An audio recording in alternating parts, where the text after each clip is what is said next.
And then Bob dropped the bombshell. Clear out your room next month. When my mother gets discharged from the hospital, I'm bringing her straight to this house. Living together might make household chores easier, but I'll have to face my mother-in-law and endure her snide comments every single day. I was utterly devastated. Understanding that he seemed determined to make this happen with his mother, rather than argue with him, I knew it was better to discreetly take measures. Years of experience had taught me that. Bob left, not suspecting a thing, and seemed quite pleased. Everything's going according to my plan, I thought. It was so simple, it was laughable. A few hours later, after tidying up and taking a break, my phone rang loudly. It was a frantic call from Bob. Hey, what the heck? The house is empty. I am Catherine Rose, a 45-year-old working mother holding a managerial position at a publishing company. I have a husband and 2 kids, a typical American family. When I got married, the idea of balancing work and family was just beginning to gain traction. It was an era when it was common for women to marry and become homemakers. Bob had allowed me to work, and in return, I've given my all to both my job and household chores. After having kids, I've been fully committed to raising them as well. But lately, I've been feeling overwhelmed. My mother-in-law, Mary, who was initially against me working, has started to complain. When are you going to stop this job nonsense? You're such a terrible wife. Back in our day, the job came second. Our main duty was to dedicate ourselves to our homes. I've been working hard in both my career and home, raising the kids and managing household chores. I'd always thought of it as repaying the kindness Bob showed by supporting my career. Perhaps seeing my dedication, both my daughter and son help around the house. My daughter does the laundry and ironing, while my son takes care of the bath and fills the tub every day. When I come home, I just have to prepare the meal and clean up. I'm so grateful to my kids. But even though we're both working, Bob doesn't lift a finger. I've asked him to help out several times, but Bob's answer is always the same. Catherine, I let you keep working, didn't I? You're trying to skip out on your wife duties and make me do the chores because you want to have an easy life. Quit playing the victim. And every time my mother-in-law would tattle on me, and I'd get an earful from her. Bob's the breadwinner of the family, you know, and you're trying to make him do house chores. What are you thinking, Mary? This is why it's never good for a woman to work. Be grateful I even let you work. Understand your place. Lately, perhaps she's bored, but almost every night she calls with these snide remarks. It's become so frequent and unbearable that both my kids and I are fed up. My kids have even started pretending they are needed somewhere else to hang up the phone. Sure, I'd appreciate the opportunity to keep working, but why the constant hostility? I've been the one handling both the household chores and raising the kids. She should understand how challenging it is to juggle both roles. What more does she want from me? Right now, I'm under so much stress, and the only saving grace is that my kids are on my side. The root cause of this situation lies in Bob's salary. Truth be told, Bob's pay isn't that great. It would be considered on the lower end. He had a tough time finding a job and eventually landed one at a small company thanks to a family connection. If he had shown some initiative, I wouldn't have cared about the low salary and would have supported him wholeheartedly. However, Bob got down on himself because of the way he got the job. In the beginning, he used to mutter things about how he should have been working at a bigger, more renowned company. He only ever did the work given to him, never striving for promotions or looking for new job opportunities. Someone truly capable would have studied on the side or honed their skills to find better job opportunities, but Bob didn't. So he only ever got raises based on seniority, and his performance-based bonuses were always the bare minimum. On the other hand, the company I work for is a nationwide corporation with parental leave policies in place early on. While it felt the effects of the economic bubble, it's a reputable company that has managed to avoid major salary cuts. Moreover, I've climbed up to the position of manager, successfully handling a significant number of contracts and projects. Naturally, I've earned considerably more than Bob. I'm even covering our kids' expenses, using my paycheck to set aside money for their college funds. I've taken full advantage of the benefits of working for a large corporation. Looking back, it feels like I was living off my savings when I took parental leave for my two children and had no salary. With Bob's salary, there's no way he could cover all the living expenses with two kids. I don't recall ever receiving living expenses from Bob, and there's no record of any transfers. Perhaps Bob let me continue working because he thought he could rely on my earnings. Lately, I've been thinking about this a lot, wondering if we've mostly been living on my salary. To confirm this suspicion, I looked at my bank book, and it became evident. The rent, utilities, groceries, and the kids' school fees. I've been paying for all of it. There's not a single penny coming in from Bob's account. I chuckled, feeling utterly drained. Bob's salary is completely spent on his hobbies and providing pocket money to my mother-in-law. I've always believed I owed Bob for allowing me to continue working, which is why I've been putting in so much effort with household chores and childcare. However, the current situation is quite different. I'm covering all the living expenses while Bob freely spends his salary without saving a dime. In terms of supporting our lives, it seems I've become the main breadwinner, while Bob does as he pleases. If I were to leave with the kids, what would happen? Or if I handed him this bank book and told him to leave, would Bob quietly go along with his claim of being the main breadwinner? It's a perplexing situation, and I can't comprehend his perspective. His catchphrase is, "I'm the one supporting y'all. If you've got a problem, just leave." Is he under the impression that he covers the living expenses while spending his salary freely? It's a total mystery. If I, the one paying for everything, were to leave with the kids, what would transpire? Would Bob just quietly go along, sticking to his claim of being the main breadwinner? He'd probably tattle to my mother-in-law. I wonder if she knows about the difference in our salaries. If she did, she likely wouldn't make those snide remarks. Perhaps she thinks Bob is a wonderful son, supporting his family and even allowing his wife to work. If she knew about the salary difference, what would she think? Would she ditch Bob and cozy up to me? No, that's the last thing I'd want.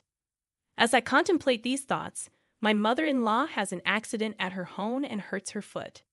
It appears she'll need hospitalization and physical therapy for a while. With my father-in-law having passed away before Bob and I got married, my mother-in-law has been living alone. Either Bob or I have to take care of her. In a call from the hospitalized mother-in-law, she starts with her demands and continues despite my attempt to explain my work situation.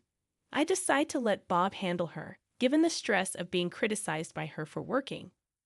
When I ask Bob to care for my mother-in-law, he complains immediately. "Hey, Catherine, why aren't you looking after Mom? I'm working too, you know."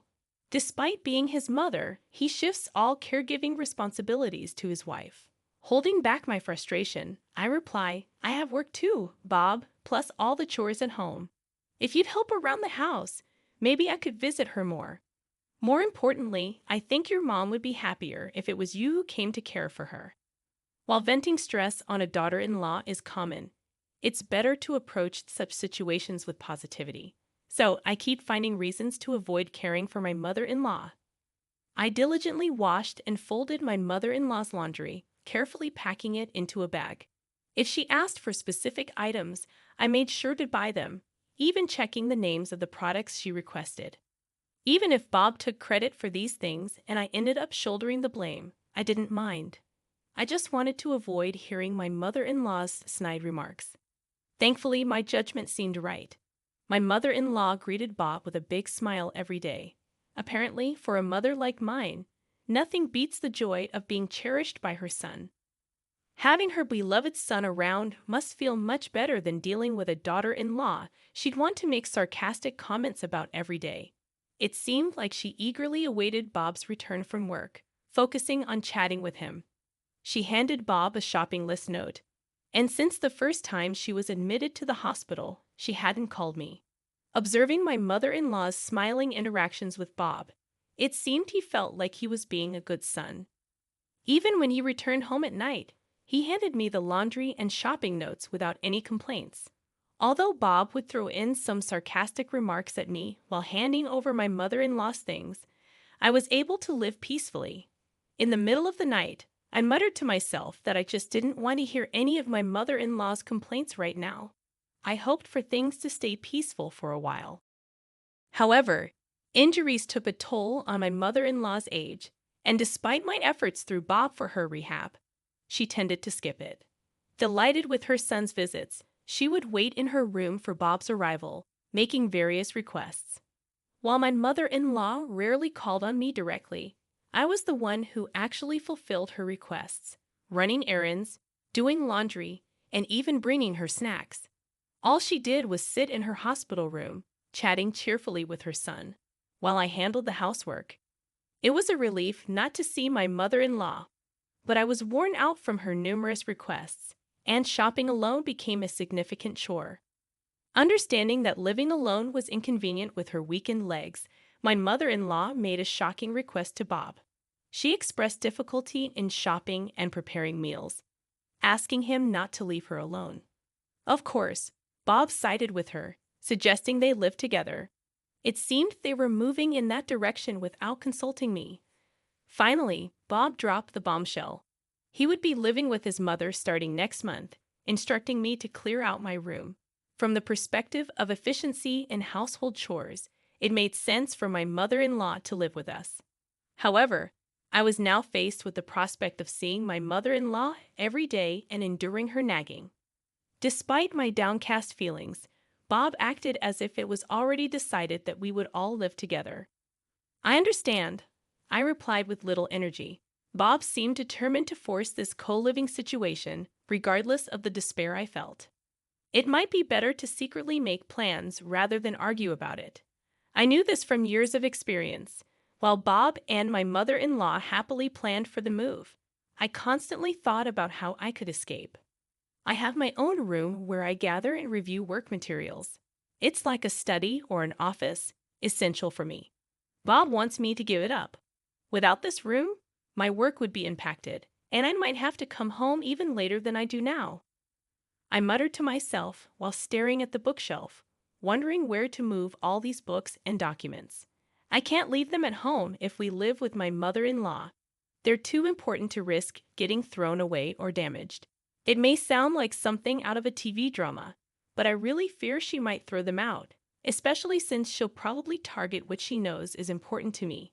And if I dare complain, she'll feign ignorance and run to Bob for support. There will be no peace for me in this house once we start living together. I can see her bossing me around and making snide remarks about my work, wearing me out. What should I do? If my mother-in-law is coming to this house, I had a sudden realization. Why hadn't I thought of this simple solution before? It seems living with my mother-in-law and all her nagging wore me down more than I realized. It felt like the fog before my eyes was gradually clearing up. Well, of course, there's absolutely no need for me to hold back. Why didn't I realize something so simple? I mumbled to myself and immediately began making preparations. As the month changed, the day of my mother-in-law's discharge from the hospital arrived. Bob was all excited, having taken the day off from the start of the morning. "Hey, you better take proper care of my mom from now on. Don't think I'm going to step in like I did when she was in the hospital," he said in a commanding tone. Without responding to Bob's order, I changed the subject. "Oh, speaking of which, your mom's been in the hospital for quite a while, right? Hospital food is bland, and they don't give you much. I bet a gourmet like her wasn't satisfied. I think the discharge process in packing will take up the morning. So why don't you take her out for some good food? You took the day off after all. How about a nice drive, just the two of you? I think she'd really appreciate it." I handed Bob a generous amount of cash. I had set aside some money for living expenses and even Bob's personal spending, but this was more than his monthly allowance. Surprised by the unexpected bonus, Bob's spirits lifted even higher. "Well, aren't you thoughtful? All right, I'll use this money and go for a drive with my mom. I'll give you a call when we decide about dinner. Make sure the house is in tip-top shape for my mom. All right. Without a hint of suspicion, Bob happily left. Everything was going just as I had planned. It was almost too simple. I couldn't help but laugh. This should buy me some time. I eagerly anticipated Bob and my mother-in-law's return as I continued tidying up the house. It was crucial to finish cleaning before they came back. A few hours later, just as I was taking a break after completing my tasks, my cell phone rang loudly. The call came in a flustered tone from Bob. "Hey, what's going on? The house is empty." That's right. After Bob went to pick up my mother-in-law, I moved all our stuff to the new house we just rented. Of course, I left some of Bob's personal belongings and a bed for my mother-in-law in the room. "Oh, you're back already. You told me to clear out the room, so I emptied both the room and the living room for Mom to feel comfortable. From now on, please enjoy your time with her," I responded nonchalantly, which only infuriated Bob. "You've got to be kidding me. The living room and kitchen are totally empty. After all I've done to support this family, how could you?" There it was, his go-to line. He seemed to believe that saying this put him in a superior position. How naive. "No, Bob. I've been the one supporting the family, including you. Weren't you spending your paycheck on pocket money for your mom and your own hobbies, and yet you demand an allowance from the family budget? How does that make you the breadwinner?" Bob seemed surprised by my resistance, but he retorted nonetheless. His argument, however, was nonsensical. "Shut it. I'm the man here. I'm the head of this household. You, as my wife, should just do as I say. Now put everything back the way it was." "No thanks. I bought all the furniture in the living room and all the kitchenware with my salary. The kids are with me, so don't worry. I also paid for the rent, utilities, and groceries of that house. So, in reality, I'm the breadwinner. Why did you decide to live with your mom without consulting me? I can't live with someone so selfish as you. Wish you can be the provider. Now live your life as you please." It seemed that Bob finally realized my intentions. "Hold on. Are you saying the rent for this place I've paid up until the end of this month, but from next month you'll need to handle it? I've also canceled all the automatic payments for electricity, gas, and the internet. So good luck with that." Bob's words probably tipped off the situation. My mother-in-law also started making a racket in a loud voice. "How could you do this, Catherine? Just because you have a job doesn't mean you can act all high and mighty. Fine, Bob and I will live here in luxury." "Oh, does my mother-in-law not know about Bob's earnings? I hope you can have that luxurious life. That is, if your son can afford it anyway. Goodbye." "Wait, Catherine. Where are you right now?" I didn't bother listening to the rest of Bob's rant. I hung up and blocked both Bob and my mother-in-law's numbers.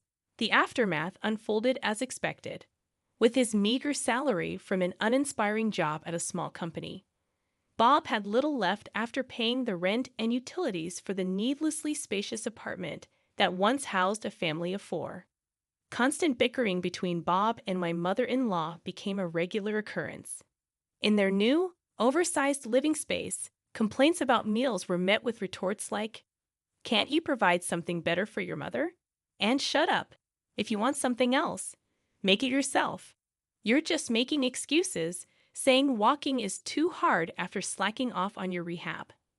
You don't do anything at home, Mom. You're just wasting time." Neglecting her rehabilitation, my mother-in-law's legs weakened, and she refused to engage in any home workouts. Frustration crept in as her unreasonable demands on Bob increased. There were even concerns about early signs of Alzheimer's. Adding my mother-in-law's pension, their financial situation felt like poverty. Moving to a smaller, more suitable place seemed logical, but it appeared Bob hadn't considered it. Since that incident, I had blocked all communication from both Bob and my mother-in-law. They didn't know our new address, and any attempts to contact me were futile. Their living situation was on the verge of collapse. With a decent income, thanks to my children's help, I managed to lease a nice apartment where each of my kids had their own room. A spacious room served as both a bedroom and workspace. Although the rent might be a bit high, Without Bob in the picture, I was saving more than enough. My children, tired of being belittled by their father, were now living freely. Their helpfulness around the house was evident, and chores felt good without the constant criticism. Praising and thanking them for their assistance became a normal occurrence, and I was glad my children hadn't become bitter. Heading back to the apartment where my kids awaited, I initiated divorce proceedings through a lawyer. I lived on my salary while Bob spent all his earnings on himself and my mother-in-law, a valid reason for divorce in my book. Bob tried to argue against it, but my lawyer shut him down every time. His claim of being the breadwinner without contributing was labeled as verbal and financial abuse. In exchange for not seeking alimony and child support, I got custody of the kids. We agreed on no property division since the savings for the kids' college were from my earnings. Grateful that the car and house were in my name and rented, I could now focus on my job without complaints. With the money saved for college and my future earnings, I planned to support my kids in whatever they wanted to pursue. Today, I was determined to work hard,